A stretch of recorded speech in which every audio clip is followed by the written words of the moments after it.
In this video, I'll go over how to use automation inside of your HubSpot CRM system. I'll go over how to use sequences and how to use workflows as well, and I'll cover both of these extensively. I appreciate this is a very long video, so apologies for that, but I have chaptered it and broken it down as much as I could, so you are more than welcome to just skip ahead to anything that you may find useful. Welcome CRM crew, my name is Nick. Before we get into this quick tutorial, if you are signing up to HubSpot CRM for the first time, it would be greatly appreciated if you could use my link below. It really does help the channel out. So without further ado, let's get straight into the video. So once you log into HubSpot, you are going to come to the home screen. Now, as we are discussing automation in this video, we want to head over to the automation drop-down menu up the top here. I'm just going to select that, and then you can see we have two options. We've got sequences and we have got workflows. Now in this video, I'm going to be covering both, but firstly, let's go into how to use and what are sequences. So I'm going to select the sequences button, and as you can see here, we come to our sequences home page. Now, briefly and in its simplest form, the best way to describe sequences is like a chain of events that we can enter a contact or an account or a record in, and then based on those events that we set in our sequence, they then go through those different stages to complete that sequence. So this might be a follow-up sequence, for example. Let's say that we've had a conversation with them and they said maybe chat to us in a month's time.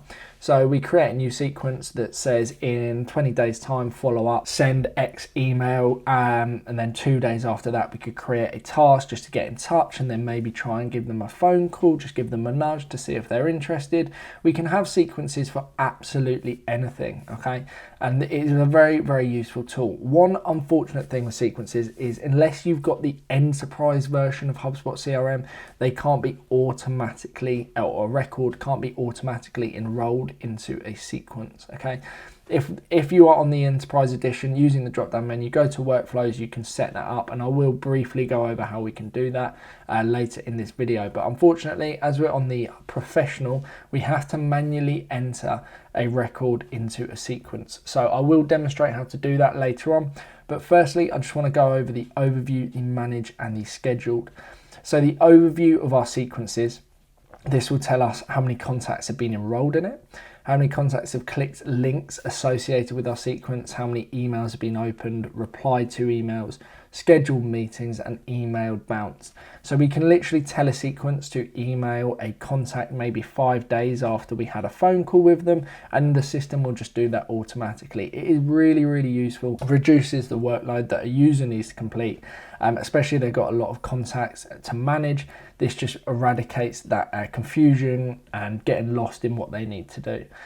So this is the overview page. You can see we can change status and enrolled by. We've got lots of different filter options here. And then if we head to our manage, we can press the manage button. This is where we can obviously automate our outreach with the sequences tool.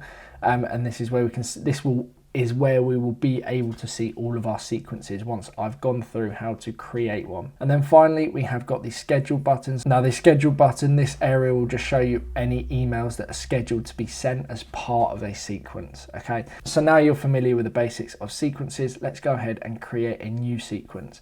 So if you press the create sequence button up the top right hand corner here, we have got a few options. We can either start from scratch, or HubSpot has very kindly provided some pre-made sequences that may be really useful to you to just get going. So we've got like reschedule a meeting attempt. So let's select that, for example.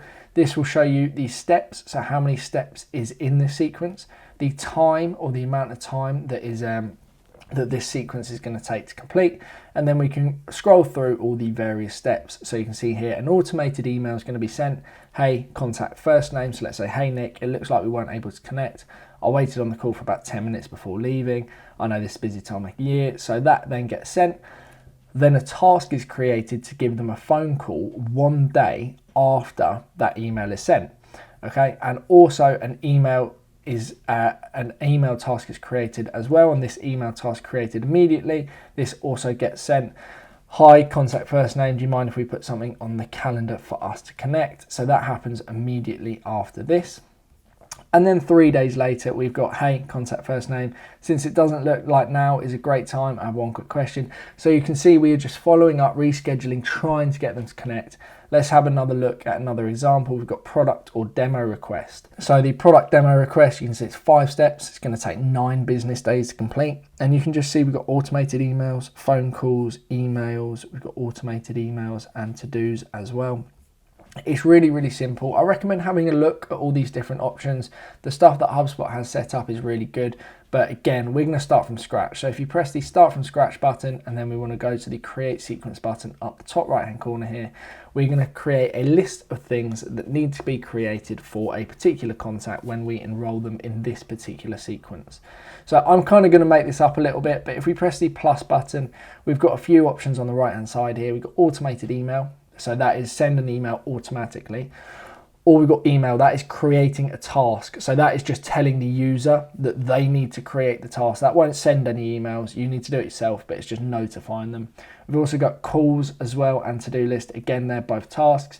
Now, if you've got Sales Navigator connected, I think this is a brilliant tool. You can connect your account, your LinkedIn account, and then you can get a task to send an email or send a connection request. Absolutely genius, especially if you are using LinkedIn and Sales Navigator as part of, maybe your prospecting, things like that.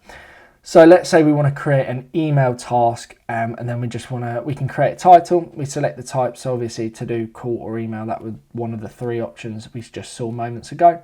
Select the priority, and we could add it to a queue if we wanted to. So let's say this is high, and then we can just write in some relevant notes about this particular task. So add that, and that is our first step of our new sequence. Now you can see here we've got end without completing task. Now this means that the sequence will end irrespective of whether the task was or was not completed. Entirely up to you. I'd recommend not having that. You want people to complete the task, and then the sequence will eventually end once everything has been ticked off. Okay, so we've got that set. This sequence happens immediately, and then we can press the plus button again, and let's say we want to send an automated email. Now this is where we can create a new email template, or we can search our templates. I've got loads of random email templates I've created for other videos, so I'm just going to use one of those. Test email template. So this email template, and that is literally the email template. So sorry for the poor example we have there, but we've got send email in X number of days.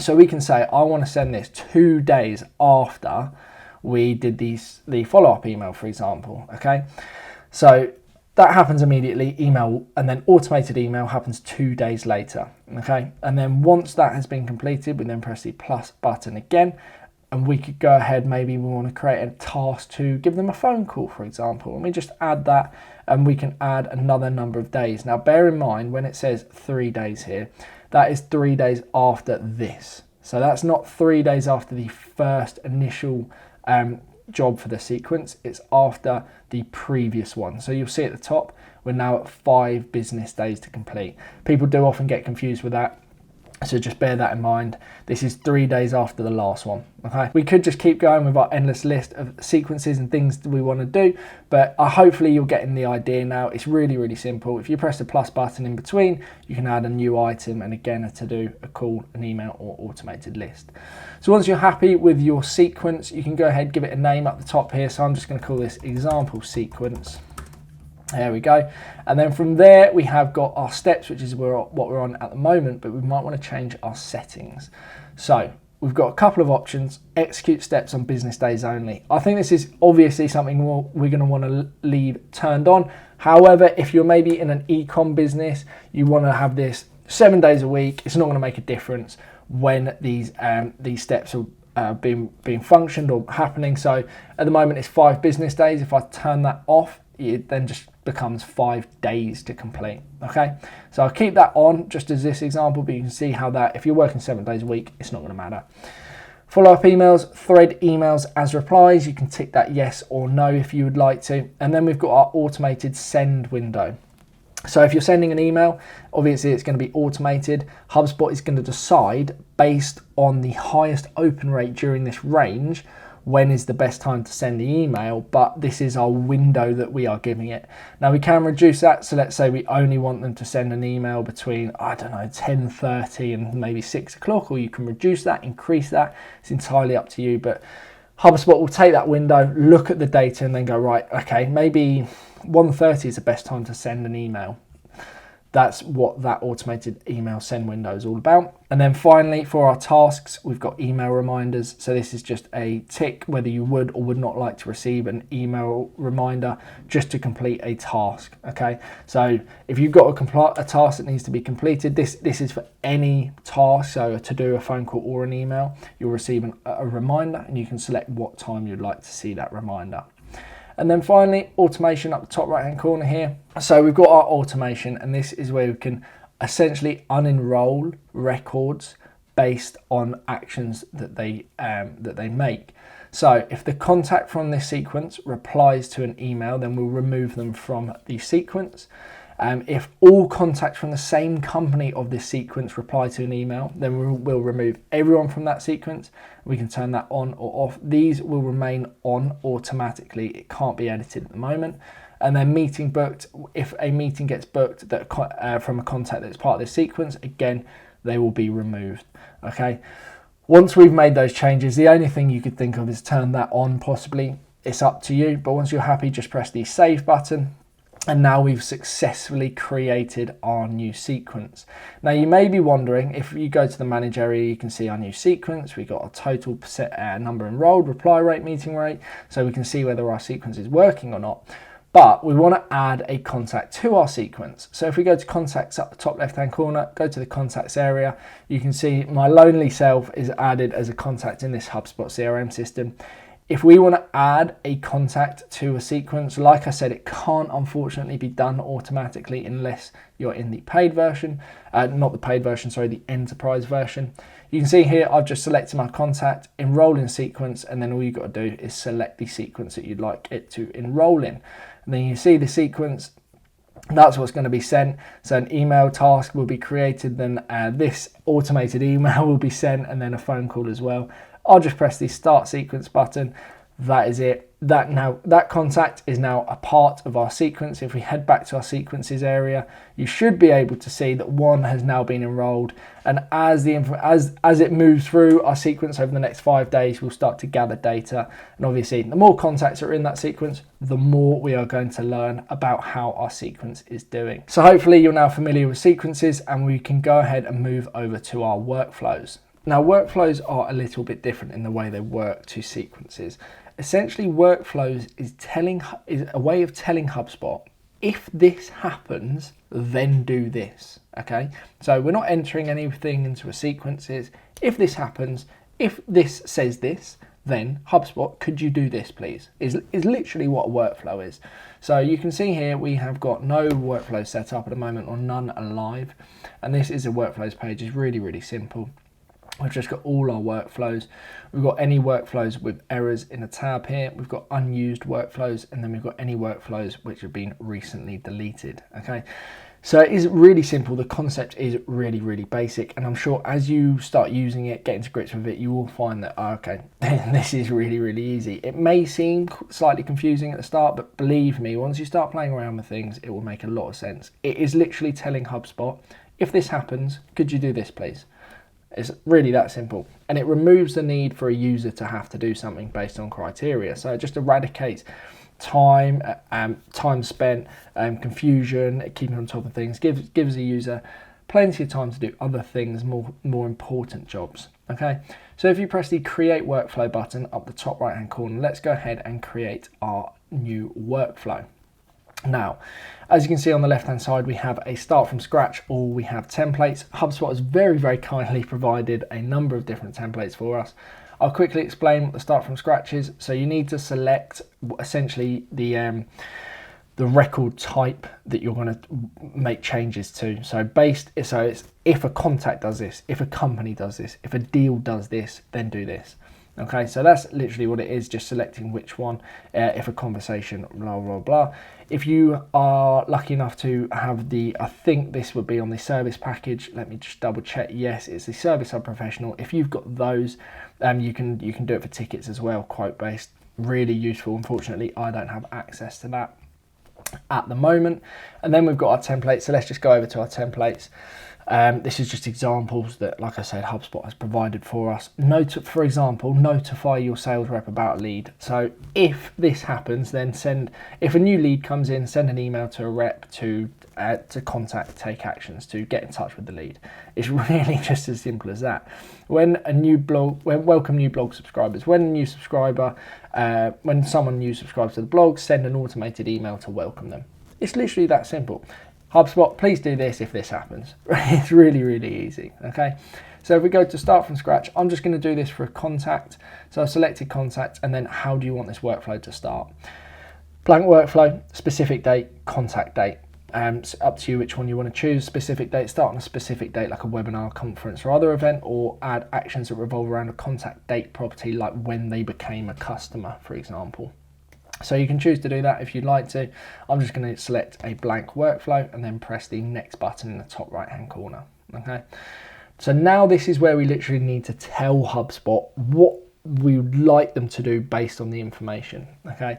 Before I get into that, I'm just going to walk you through a few different things around the screen. It may seem a little bit overwhelming. It's really, really simple. Okay. Up the top left hand corner here, we've got alerts, details, and we can set our goals. So I'll come on to goals later. Alerts is if there's any issue with the workflow, like a reason it might not work, then HubSpot will kindly alert us to tell us we do not understand. That's essentially what it's telling us.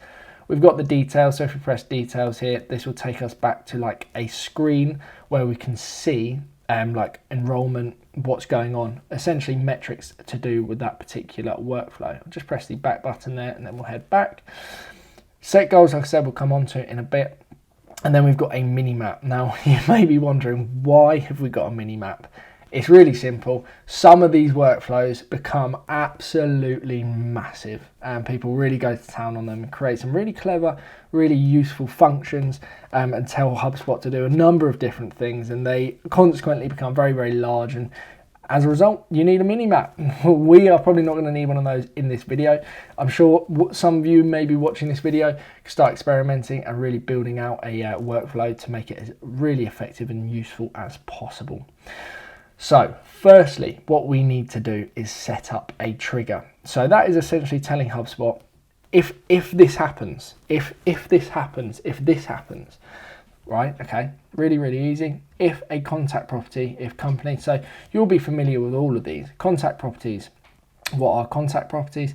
As you can see, first conversion, if a message, when's the next activity date? If the next activity date equals this, then please HubSpot, could you do this? That's essentially what we're telling it. So at the moment, you see all of the different information. I'm sure you're all familiar with this. So if we keep scrolling through, we can select absolutely anything: email information, web analytics, conversion information. Some of this slightly more complicated. If you're familiar with HubSpot, you'll know exactly what all of this is, so you do not need to worry. I just press the back button, go to company properties. So in this instance, what I'm going to do is if the company name of the contact is equal to CRM crew, but you may now be wondering what these are. So is equal to any of, that is, does it equal this? Is not equal to any of, so this removes certain things. Contains, does not contain, starts with, ends with.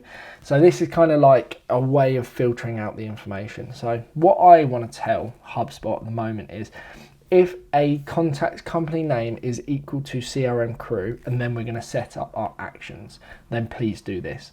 But as you can see, we've got loads of different options. So is known, is unknown. So is known is, does it contain data? Do we have that information? If we don't, that's fine. Then we could select a filter that says is unknown, then do this, or has ever been equal to, or has never been equal to. I'm sure this is making a lot of sense. I hope it is. It is really basic. Has ever contained any of. So that's like a history thing. So it has at any point this piece of information or this value contain this. Really, really easy. But I'm just going to say is equal to any of. So I'm just going to say CRM crew. So it has, and then you can add it like a list. So work very nicely in HubSpot, unlike a lot of other CRM systems, is you can add multiple of the same thing. So often in a system it's is equal to, and then you just have one entry. But here we can do is equal to any of CRM crew, or we could do, let's say, HubSpot or Microsoft or Apple. Then HubSpot, could you please do this based on that information? So at the moment is equal to CRM crew. We can apply that filter, and then we could test the criteria if we would like to. So let's test it on myself.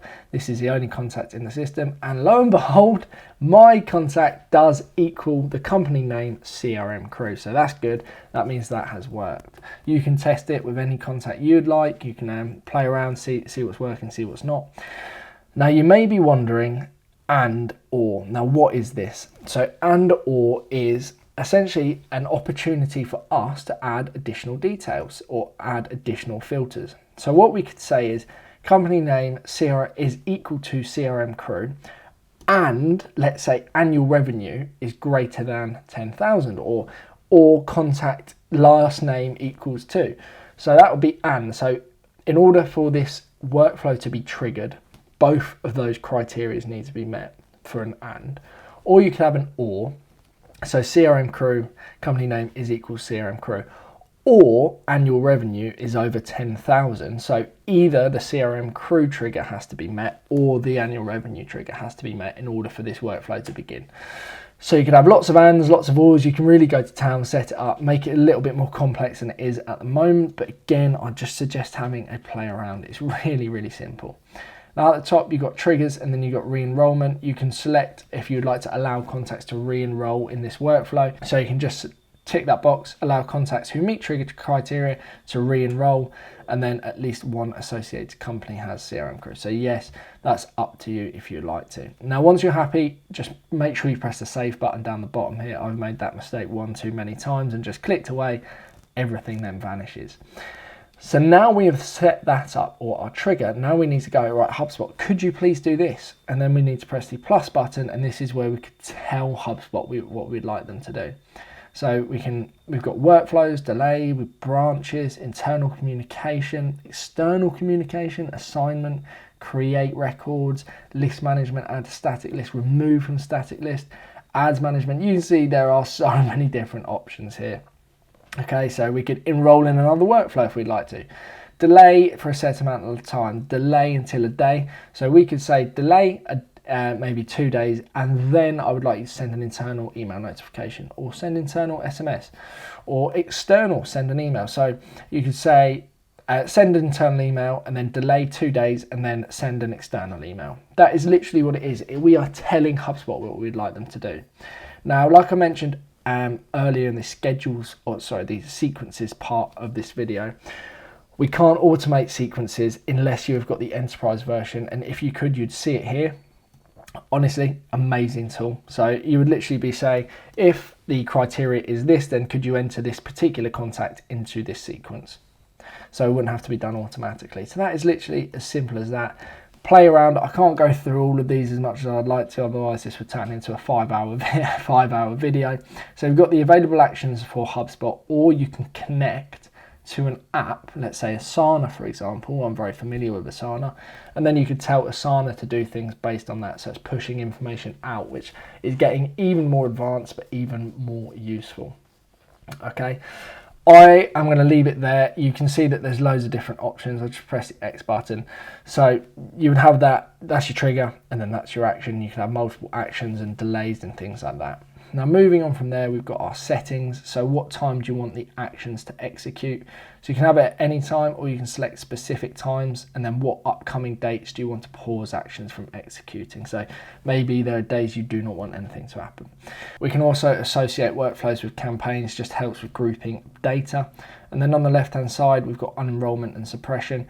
So when contacts enroll in this workflow, do not remove them from other workflows, remove them from all other workflows, remove them from specific workflows, and then you can obviously select which workflows. It's up to you which one you want to select. I'm just going to press the cancel button. We don't want to do any of those. This may be useful, this may be not. Maybe if they've gone into one workflow, they need to come out of another. When a contact no longer meets the enrollment conditions, remove them or keep them. So would you like them to stay in the workflow if they no longer work for CRM Crew, or their annual revenue is lower than it was? We could say yes, remove them or keep them. And then when two contacts are merged, should the newly created contact enroll in the workflow if they meet the trigger criteria? So yes or no. And then we got suppression lists for this workflow. So that's essentially saying any contact in this list, irrespective of whether they meet criteria or not, we don't want them in the workflow. That's essentially all that is. Moving on from our settings, which again I think are really, really basic, are our goals. So we can select or set goals, and this allows us to set goals or set criteria to then consequently remove a contact or a record from a workflow. So if this record meets this goal, then just remove it from the workflow. You can set goals like you set criteria. It's exactly the same. Let's say company properties changes or something like that. Then you can select the goal, okay, and then you can start seeing how many of those contact records are achieving the goals, or your account records, whichever record type this workflow is for. So you can set goals, very clever tool. And then finally we have our changes. So these are any changes that have been made to our workflow. So once you are happy with your workflow, all you need to do is press the review and publish button. Like you recalled earlier, I didn't set anything up, I didn't set any actions up. There's a good reason for that. I don't want any emails being sent out from this system or any email notifications going out. But you can review and publish it, and then once it is live, that workflow will be constantly hunting for any records that match your criteria that you set to then enroll them into that workflow. Hopefully this has made plenty of sense. If it hasn't, please just drop me a comment or a message below, or you can email me. My details are in the description. I will answer any questions you do have. I understand it's a little bit more complicated. I have tried my best to explain it as simply as I possibly can. It's probably not the best explanation. I can see total enrolled, how many are active in that particular workflow, and it is really just as simple as that, automating your HubSpot system. I can't teach it all, unfortunately. If you would like some additional further help, or just an explanation on how to do one very specific thing, again, just comment or drop me an email and I will be more than happy to answer those questions. Hopefully this video has been useful, and I'll see you shortly in a moment's time. Hopefully you've managed to grasp everything I was talking about with automation inside of HubSpot CRM. You're all familiar, and you're going to go ahead and start automating your entire system so you no longer have to do any work at all. Yeah, I'm not sure about that, but thank you ever so much for watching. Hopefully this video has been useful. If you have enjoyed it, please consider giving it a like, possibly even subscribing. If you have any questions at all, please just drop a comment below, or you are more than welcome to email me. My details are in the description below, and I'll do my absolute best to answer any questions you do have. Thank you ever so much for watching, and hopefully I'll see you shortly in the next video. Thank you and goodbye.